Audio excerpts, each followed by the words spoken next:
जी sir, मैं sugar का patient हूँ और इंसुलिन लगाता हूँ। तो मेरा ये है कि रमजान के जो रोजे हैं वो मिलकर जरा मुश्किल से मैं रख सकता हूँ, जिनके बहुत मुश्किल होती है मुझे। तो इसके लिए मसला फरमा दें कि क्या मैं वो मुझे लाजमी है या नहीं।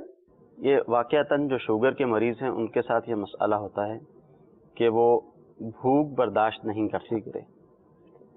तो रमज़ान के रोज़े के हवाले से इन्होंने सवाल किया है। ठीक, अब इन्होंने अपनी उम्र बयान नहीं की। ठीक है, बहरहाल देखिए, जो रमज़ान शरीफ का रोज़ा है, जो शख्स बीमार है और किसी वजह से रोज़ा नहीं रख सकता, जैसे इनको शुगर का प्रॉब्लम है, किसी शख्स को गुर्दों का मसला होता है तो वो पानी उसको पीना ज़्यादा ज़रूरी होता है, इस तरह के काफ़ी सारे मसाइल लोगों के साथ होते हैं।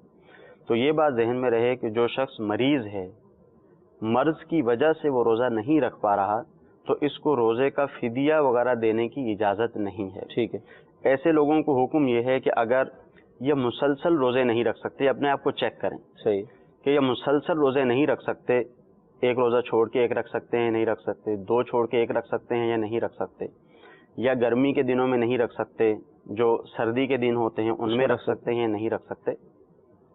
तो रोज़ों के जब रमज़ान शरीफ का महीना चल रहा है तो उसमें अव्वलन तो अपने आप को चेक करें कि मैं कितने रख सकता हूँ, उतने रखने इस पे लाजिम है। ठीक है, फिर जो रोज़े इनके रह गए हैं, जो कज़ा हो गए हैं, अब ये जो ठंडे दिन हैं उनमें रख लें, सर्दी के दिनों में रख लें, इनको फिदिया वगैरह देने की इजाज़त नहीं होती।